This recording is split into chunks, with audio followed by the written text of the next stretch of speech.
So well done everybody for staying the distance on this kind of warm day. A few colleagues have also joined this afternoon as well. I'll let everybody take their seats. Just a big shout out please to the Royal County Showground for hosting us today and for supporting us with refreshments, and also to Tink's Catering for what has been a lovely buffet. Actually, I've seen lots of you kind of enjoying and tucking into the food. So they did great for us last year, so let's give them a little round of applause.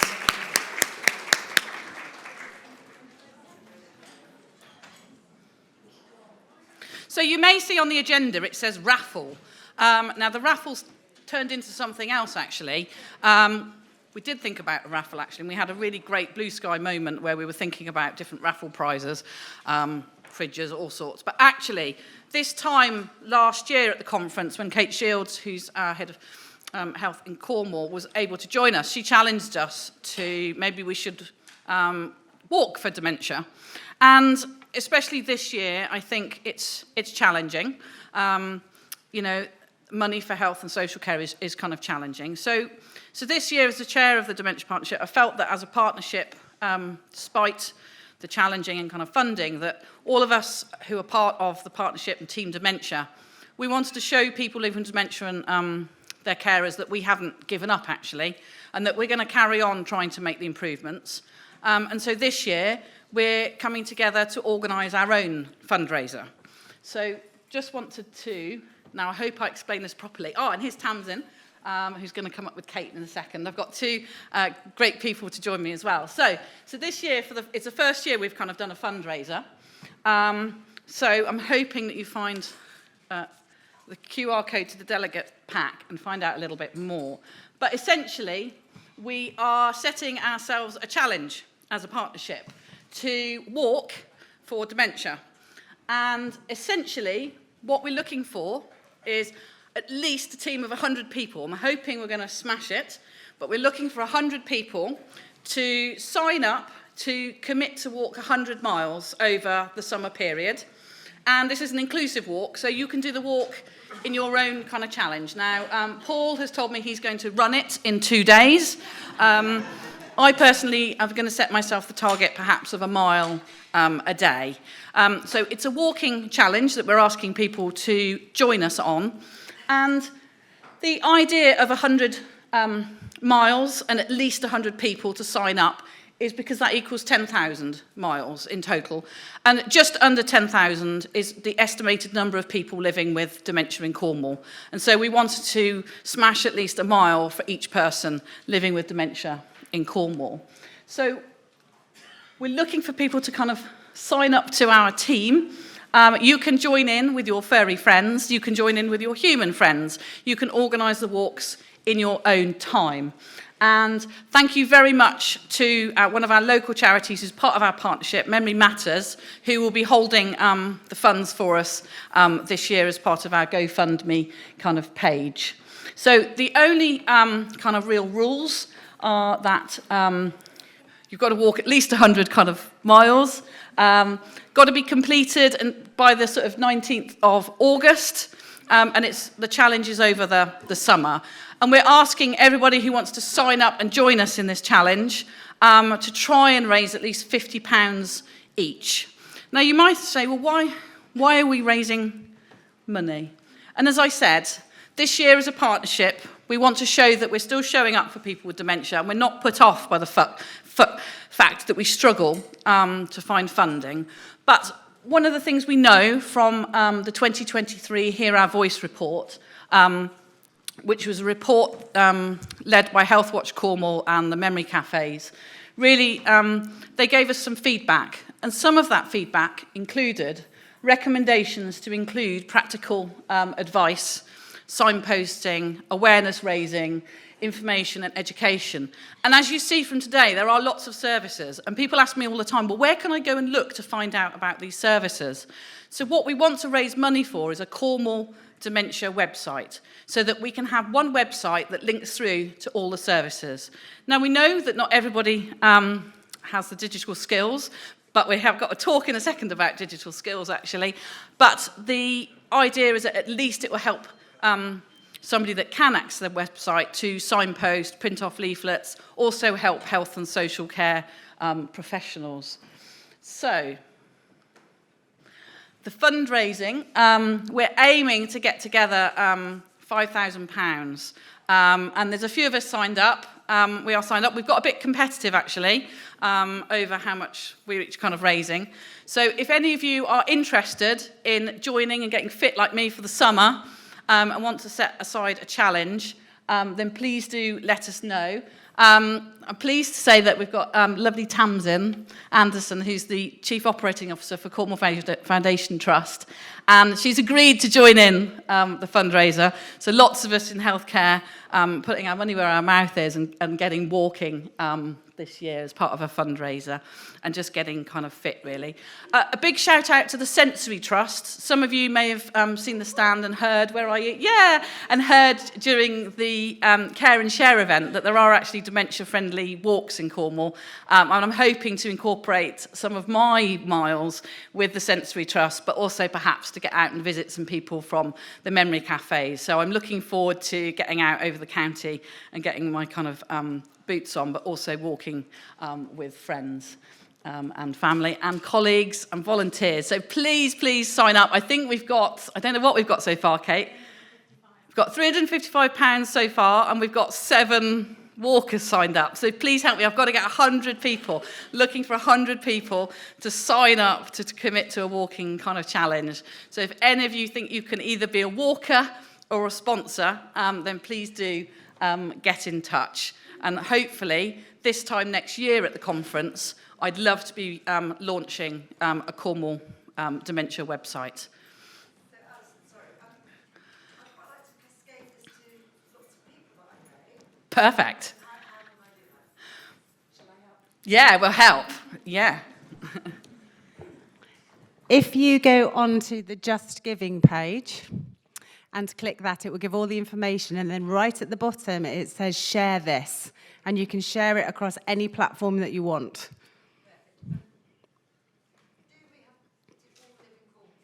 No, you can live anywhere. No, I did say walk the steps in Cornwall, but no, if you've got connections to Cornwall, we'll have your money anyway. We're not shy here. We're like, we'll just, just help us anyway, because, yeah, lots of people.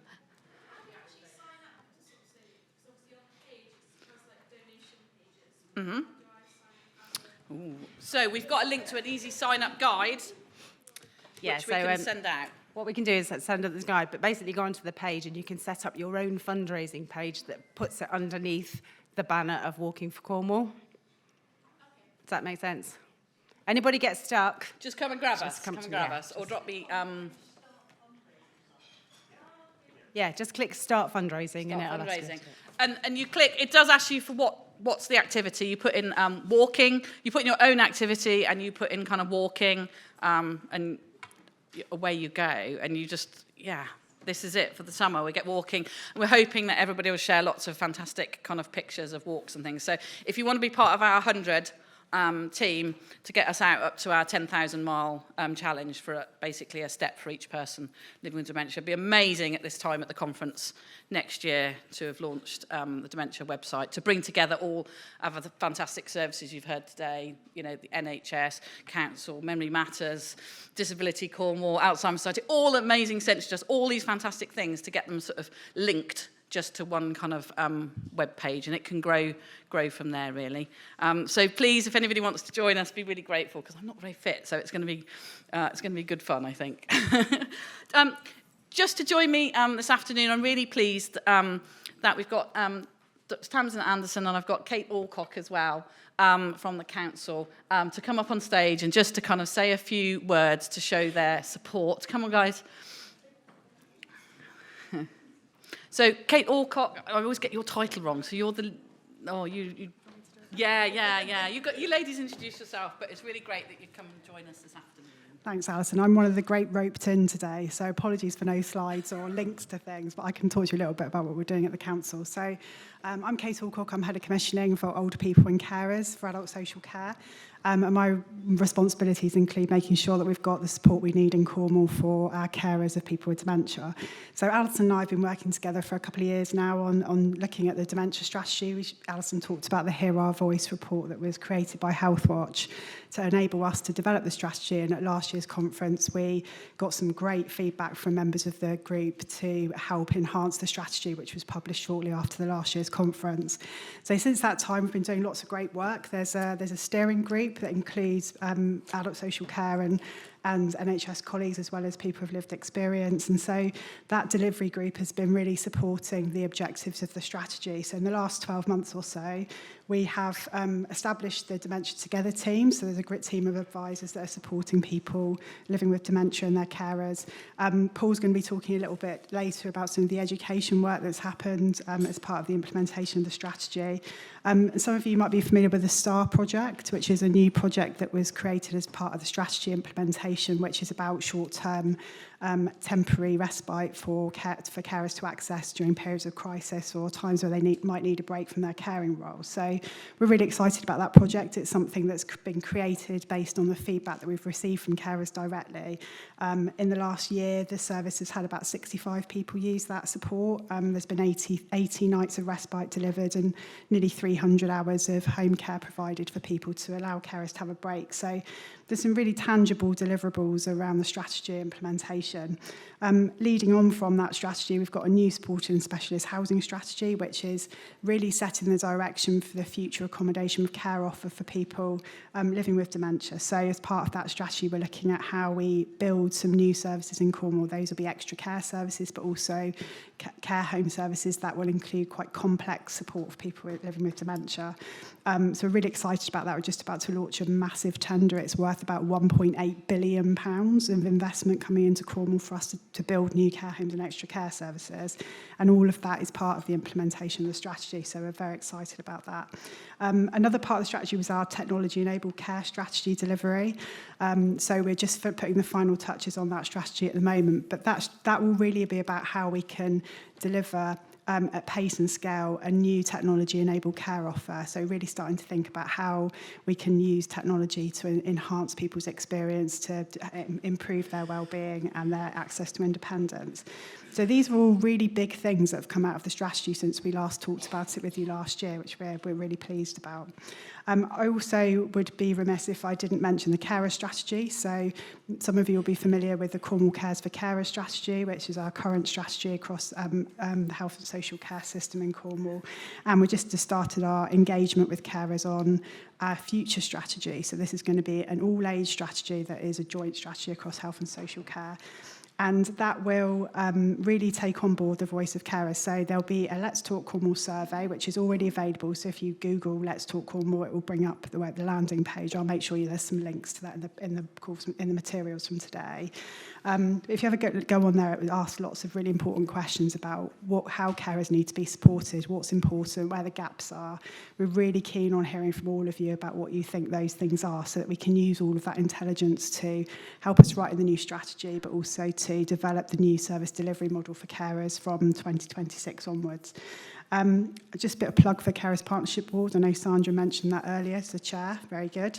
It's an amazing opportunity to bring key stakeholders together to really represent the voice of carers so that we can use that group as a way to influence the future of our carer services in Cornwall. So if you're interested in getting involved in that group, or you'd like to be involved in the subgroup that will be supporting the carer strategy development, we'll be really keen to hear from you. But I'll make sure that there's links in the pack that I'm sure Paul will be sending out that directs you to some of those places. So thanks for the opportunity. I'm really, really pleased to be able to do a bit of a plug for adult social care and for some of the amazing work that we've been doing jointly across the system. So thanks, Alison. No, thanks, Kate. I know that you've remained kind of committed to the cause. I think sometimes it probably feels to carers and people at the coalface that people at the top aren't kind of listening and hearing. They are, and it is fantastic to have the support of both health and kind of social care kind of supporting us, really, because that's what people living with dementia need. They need us to be kind of integrated and kind of working together. So thanks, Kate, for being dragged up on stage. As you heard earlier, the conference is about everybody getting involved.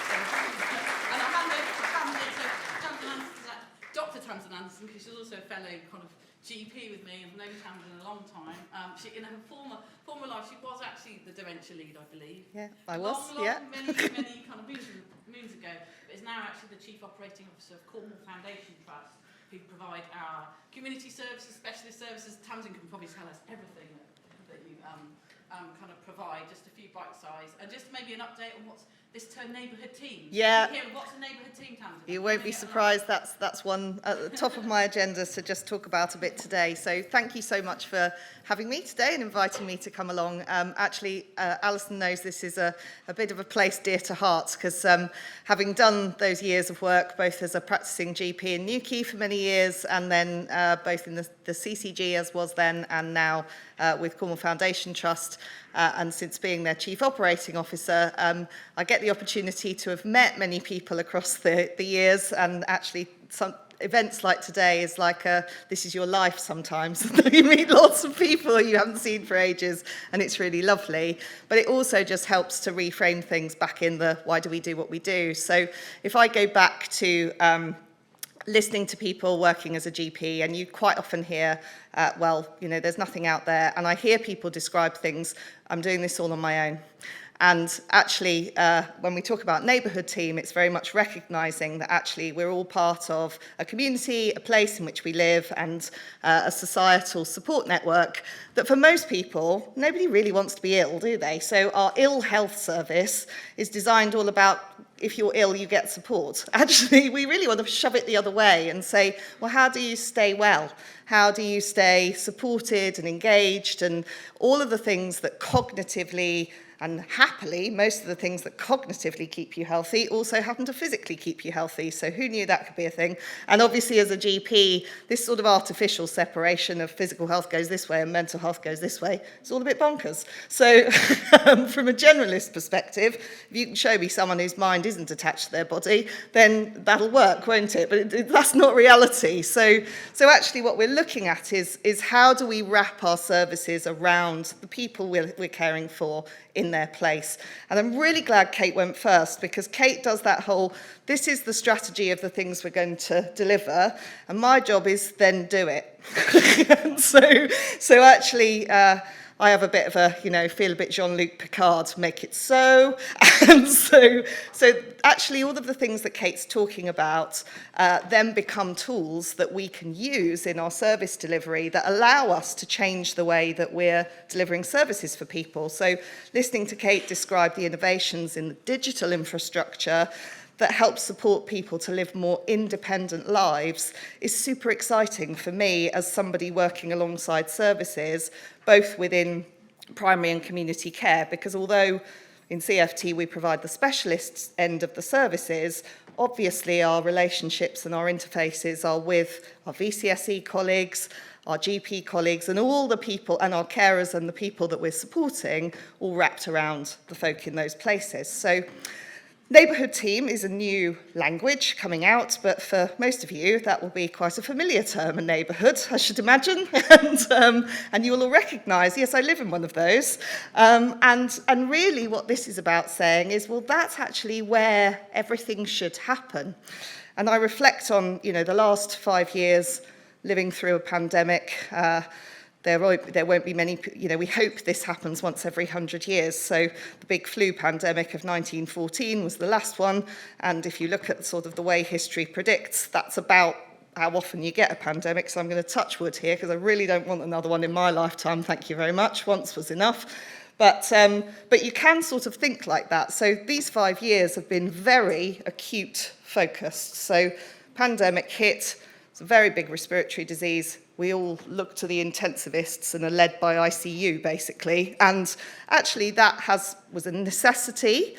But I think what everyone's reflecting on now is actually it took away from that community, mental health, primary response. And in fact, has had quite a negative impact, which many people may well be feeling. So, Darcy, 10-year plan. NHS England have a new 10-year plan that they're about to launch, probably end of June. Time keeps slipping a little bit by dates, but we are expecting it end of June, beginning of July. And that will talk about a strategic intent by the health services to move resource into primary mental health and community services. And with great responsibility comes accountability in that space. So whilst the talk is to move the shift of resources there, that does mean that we will be expected to look after our people in our place. Now, there's not a person in this room that provides those services that doesn't say, jolly good, bring it on, because actually that is exactly what we would like to do. So within this, in terms of just digital shifts, as well as what Kate is describing in those digital innovations that might help people to stay independent, we've also got something very exciting happening in general practice with something called Brave AI, which is helping to identify people who are at risk of admission and to see those folk who are perhaps deteriorating rapidly and intervene before the crisis. So for anybody who's been through a crisis experience with dementia, for themselves or their loved ones, you know how distressing that is. So we want to try and reduce that and manage that up front. So all the pieces of work that we're doing with our specialist services really wrap around that preventative and predictive model of trying to move to a more proactive way of care. And the tools that Kate is commissioning will help us to offer more and more to help people live independent lives at home for as long as possible. So exciting stuff for us, and we're there as the specialists to enable and support the people living in their communities to do that. And I really hope that, again, if we talk about it in future, we won't hear people saying, I'm doing this all on my own. We'll hear that we're doing this as a team, and I know who my people are. So thank you very much for letting me have a bit of a chance to talk to you about what we're looking at, and I hope you have a great rest of the day. Thank you.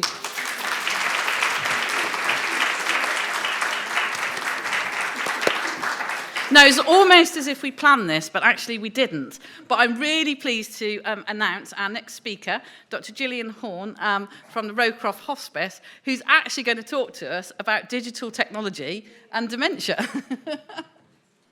So just so you know, I'm a nurse by background, so that's my history. And I work at Rowcroft Hospice. And before I can talk about digital technology, I need to give you the background to why. Why is a hospice talking about digital innovations and dementia care? So these are some of the things that I'm going to include. I'm going to talk to you about Lavender Square, our future new nursing home for people with advanced dementia, a little bit about a literature review that we've done, a decision-making model for the use of digital within care homes, and then a little bit about some of the innovations that we're doing in the digital AI space. So firstly, this is our wonderful home. Rowcroft sits on 23 acres overlooking beautiful Torbay. There's Berry Head in the background there. And during the pandemic, we were given a legacy which enabled us to buy the land that we were renting, basically. We weren't able to determine our own destiny, but that has enabled us to think, wow, we've got this estate. How can we best use this for our community in South Devon? And also, like Cornwall, we've got an Asian population.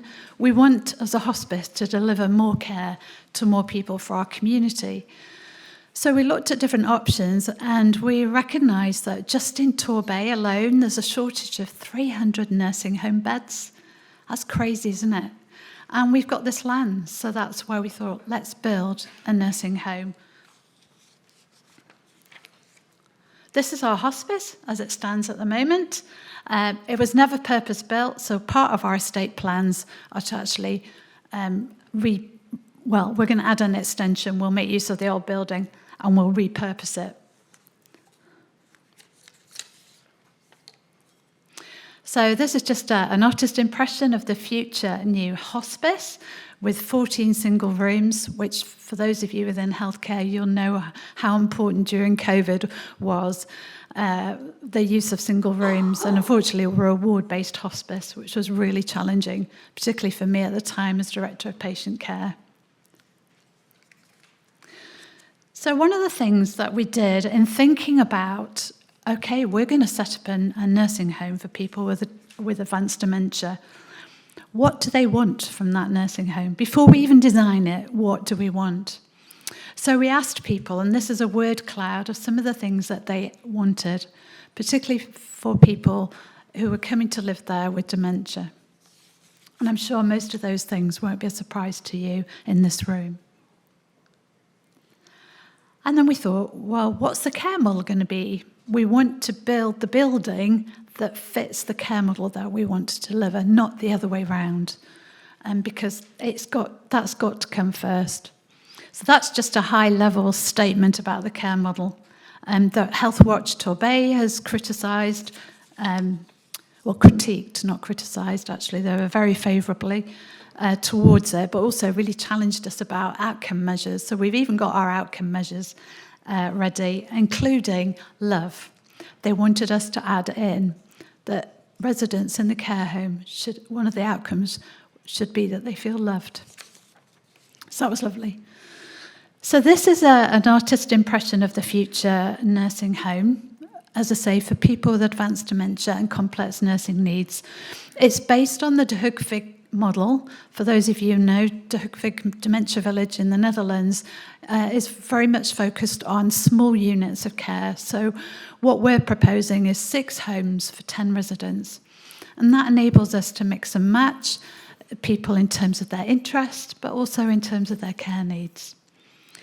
So it will be centred around a village, the village green. There'll be a children's nursery for 37 children, so we have daily opportunities for intergenerational care, with a gym and a music room, art room, library, small cinema, etc. And each home has its own garden. But one of the things that we need to think about is, given the national shortage of the care workforce, we're short of 50,000 care workers at the moment. That is predicted to triple by 2040. So one of the things we really understand is the need to use digital and AI. It's not an option, and I'll explain later about Norway and their process. So we have to make sure that we build this with digital and AI in mind. Again, this is another architect's impression showing the village with the children's nursery in the front there, right next, built in, with 45 assisted living apartments as well. So, technology. My boss said to me, our CEO, he said, right, you need to make sure this is digitally enabled care. So I was like, how do I decide what digital and AI? I barely know anything about AI. I'm a nurse, after all. So this was my big, thorny question. So thankfully, I applied for a Topple Digital Fellowship through the NHS. I was one of just 4 in the UK from kind of social care that got a fellowship, which enabled me over a year to help answer this question.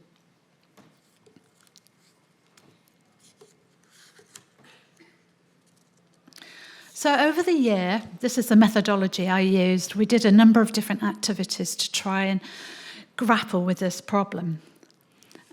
This is just a schematic, but it's not very easy to read. So one of the things I did to start with was a literature review, and I looked at what literature had been written about the use of digital and AI, specifically in care homes.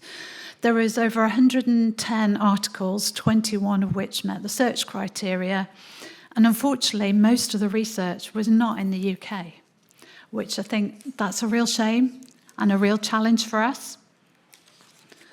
What I found was that the main sort of digital within the literature that's used in care homes is environmental sensors. So things like smartphones, fall sensors.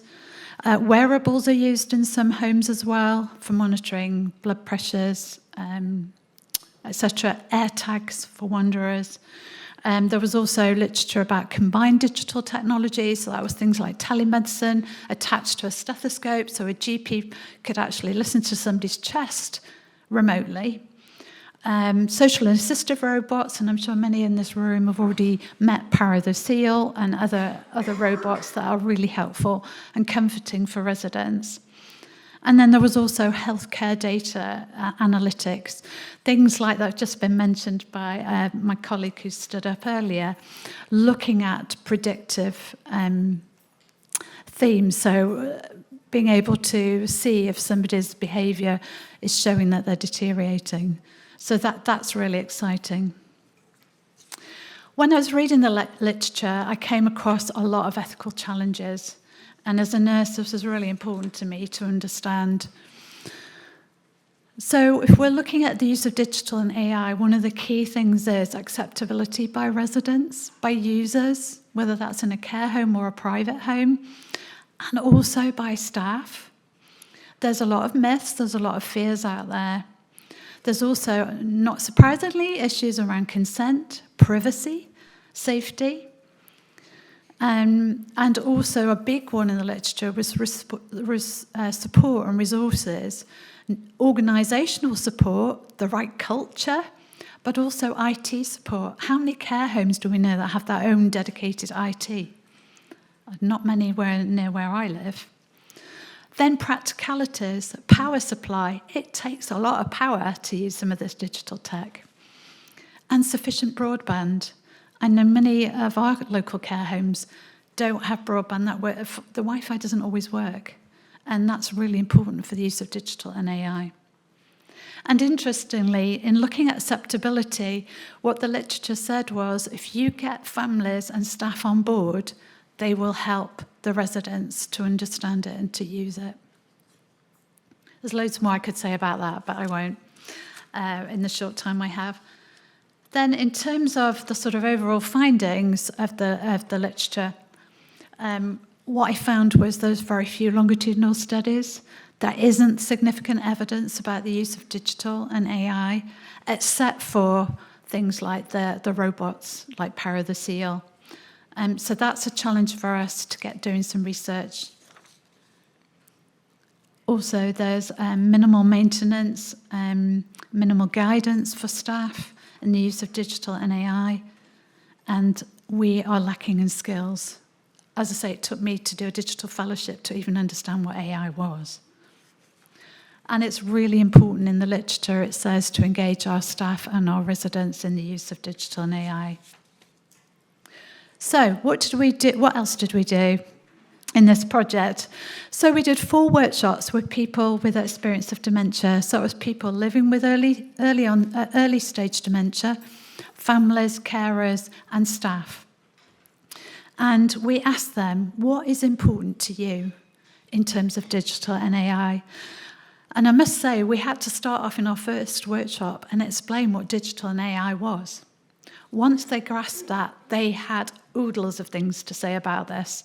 And there must have been over 100 different post-it notes that came up, and they had a lot of views about it. And surprisingly for me, actually, they did want to embrace it for the right reasons. We then, in the workshops, went on to say, right, so how could the use of digital and AI enhance the activities that you do? And secondly, how can digital and AI enhance your experience in the environment? And they had a lot to say.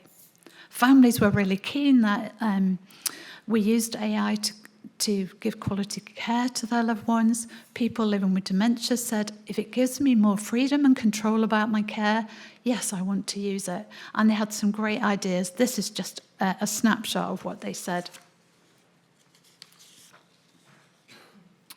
From there, we co-designed together, this is their work, this is not my work, we co-designed a decision-making toolkit for the use by care home managers and staff who are thinking about a digital solution for their home. And Devon Care Home Collaborative kindly have hosted this on their website. It's already had 90 downloads as a toolkit nationally, and it's been picked up by Skills for Care and the Nursing Times and others. Feel free, it's free. Use that QR code or go onto the website and Google it and you'll find it there. And it just talks through a very person-centered way from the perspective of people living with dementia, what they want you to ask before you implement any digital AI. And one of the things they said to me is, please don't throw the baby out with the bathwater. Can we have real pets? Robot pets might be nice, but what about real pets, real pianos, as well as music by Alexa? So I think it really gets you to scrutinize using this tool, whether that digital solution is the right one for you and your home.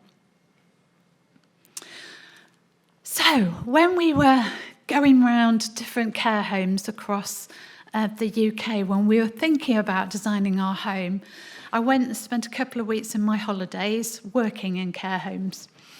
And I must say, my experience probably taught me more about what I don't want in our care home than what I do want. We did see some great practice, but we also saw some things that really made me quite tearful. But what it did was it made me come back and think, hang on, we can develop some AI to improve these problems. So one of them is monitoring for drinking. We know that people who live in a nursing home with dementia, 50% of them are dehydrated today. And that is a real issue. And we know, those of you who work in health and social care, if you're dehydrated, you're more likely to have reduced cognition, you're more likely to fall, get a urine infection, and end up in hospital. So monitoring people's fluids and making sure they're drinking is really important. So we had an idea, could AI help us with this? The other thing that really upset me, and still does, is when I see a care home front door locked or bedroom doors locked. And I know it's nobody's fault, and part of this is because we lack staff to monitor the front door, or there's fear that residents will harm each other, so bedroom doors are locked. And this is mainly for people with advanced dementia. But it's not right, is it? Prisoners, by law, have a right to 30 minutes outside in fresh air. There's no such law for people living with dementia in a care home. So it's not right, so we need to fix that. So that was the other idea that we posed. Can AI help us with this? So I went to Amazon Web Services and we won one of their 3 UK Imagine grants to start working on this with a tech company from Cornwall, HI9, who are also called Life Sentinel. And they've helped us to come up with a proof of concept, which will help monitor movement in and out of bedrooms and front doors, and it will also help monitor people's drinking and alert staff if people aren't drinking enough. So I won't read all that on this slide. So where have we got to so far? So we have a proof of concept, which is really exciting. We've had an expert advisory group with academics, an NHS dietitian, nursing home managers and nurses to help us to design this proof of concept. And I was really keen that we also had an ethical framework. And I was also keen we don't use facial recognition because that's quite challenging in terms of privacy for people. So we have a proof of concept. We've started piloting it this week in one care home. We've got 3 other care homes as well that are wanting to pilot this, and a mental health ward, which is also really exciting. We've recently trademarked it. And if anyone's interested in testing this and help us iterate this to get it to something that is a viable product that you can use, please just go on the website. That's a QR code there. Or you can talk to me or phone me, and we'll come and pilot test it with you. Because we need to work on things like this together. And can I encourage nurses and social care people in this room, if you've got an idea, you've identified a problem, tech partners are desperate to meet you. 75% of what people create in technology never gets implemented. Why? Because they don't engage health and social care professionals or users in the solution. So they do need us and our ideas. So can I encourage you to talk to them? It's my little plea. There's also some wonderful other innovations out there. So there's a group of people called Dementia Innovations in Exeter, so just up the road.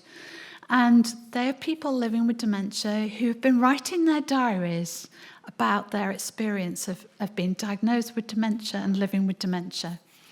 And they've just worked with a company, and they've taken the diaries and they've created an avatar, which is amazing. There's a lovely little video if you want to follow that link. And this avatar can talk to you if you've just been diagnosed and answer those questions that they will have. And only people living with dementia will know what their questions are. So I think this is an amazing technology. I'm not quite sure how you access it yet, but watch this space. I went to Norway at the end of last year because Norway has definitely grasped in terms of care home care the need for digital. So a number of their care homes have completely gone digital.